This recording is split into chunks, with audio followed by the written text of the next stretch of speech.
Hi everyone, welcome back to my weekly meal plan. If you're new here, the reason I do this meal plan episode each week is just because I think meal planning is really important for saving money and wasting less food. And it just makes life easier by kind of knowing what's for dinner each night and not having to think about it when the time comes to start making dinner, or even the morning of trying to figure out what's going to be for dinner tonight. So I think it's an important part of a frugal life. And that's why I share this, to help you with some ideas for things you might make, or maybe just give you some inspiration to get your meal plan together.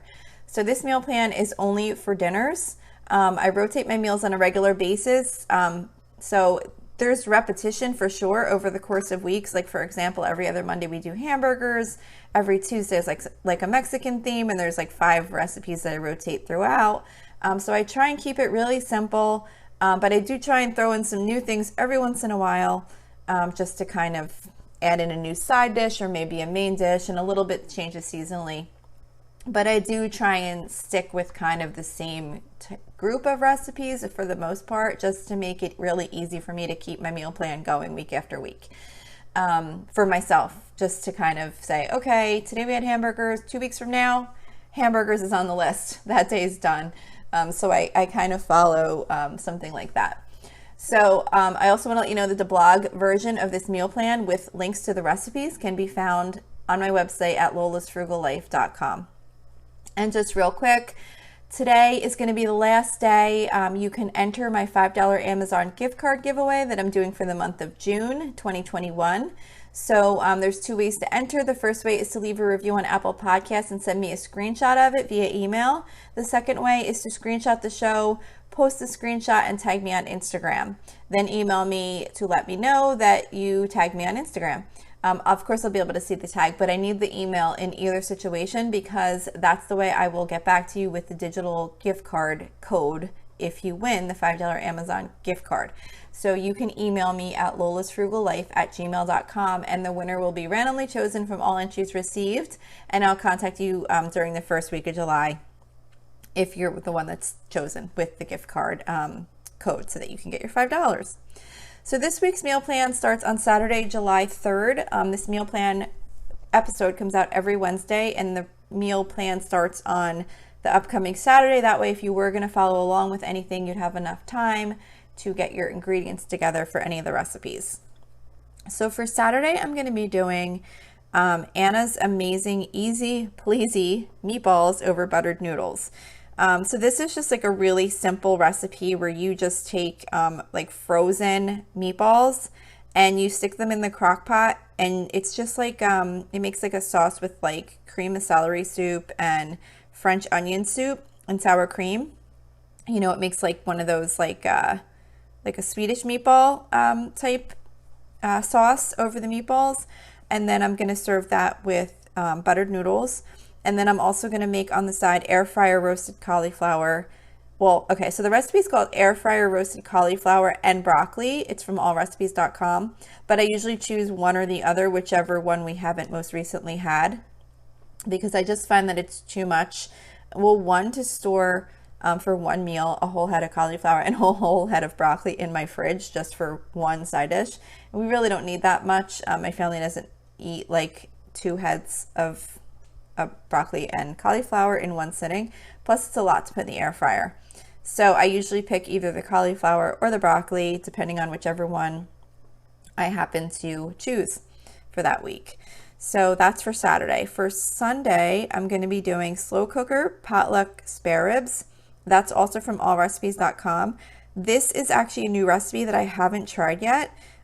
It's going to be with pork spare ribs, and they're cooked in the crock pot with like basically like a homemade barbecue sauce. You know, it's got like ketchup, brown sugar, vinegar, honey, soy sauce, all that kind of stuff. And then you just let it cook in the crock pot all day. And then to serve with that, when the dinner's done at night, I'm just going to make 1 pot penne alla vodka, which is from foodnetwork.com. And it's just like a pretty simple way to make penne with vodka sauce. And what I like about this recipe is that you actually don't drain the pasta. Like, you just kind of, it's weird. Like, you kind of cook the pasta in the water, but then you add like I forget exactly how you make it. I'm trying to remember, but I remember that I think it kind of cooks like in like the mixture of like some water and then like the tomatoes and um, whatever ingredients there are. It's been a really long time since I made it, but I remember not having to drain the pasta. You just kind of cook everything in one pot and you never have to like dump it or drain it or anything. So it was kind of neat. This might only be the second time I'm making this recipe. It's been a while, but I remember it was really easy to make.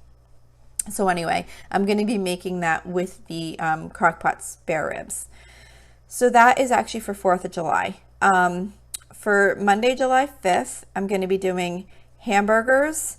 I don't really have a recipe for that. I just take ground beef and just make hamburger patties and cook it either on the stovetop or on the grill, depending on the weather. I'm also going to do homemade black bean veggie burgers for my one daughter that doesn't eat meat. That recipe is from allrecipes.com. And those bake in the oven. They're a really quick, easy homemade veggie burger recipe or black bean veggie burger recipe. I'm also going to do a can of pork and beans, and then I'm going to do easy oven roasted potatoes, which is from Pillsbury.com. And it's really just kind of like a sheet pan potato. I may or may not actually do it that way. Sometimes I'll just chop them up and then throw them in the air fryer, depending on if it's hot out that day or not. If it's hot out, most likely I'll definitely just throw them in the air fryer. But either way, it's roasted potatoes on the side. For Tuesday, I'm going to do sheet pan shrimp fajitas, which is from allrecipes.com. And this is just a really simple meal where you take shrimp and peppers and onions and some olive oil, and you just kind of toss it all together on a sheet pan.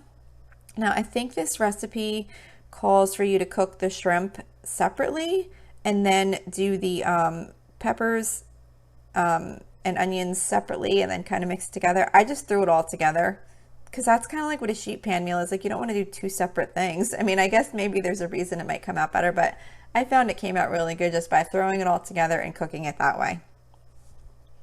So that's for Tuesday. For Wednesday, we're going to do fried flounder, which we've kind of been doing every other week. Again, no recipe for that. It's just frozen flounder, individually frozen flounder pieces, and then I just dip them in breadcrumb and egg. Of course, they're defrosted, but I mean, I purchased them as frozen, defrost them, dip them in egg and breadcrumb, and just fry them up.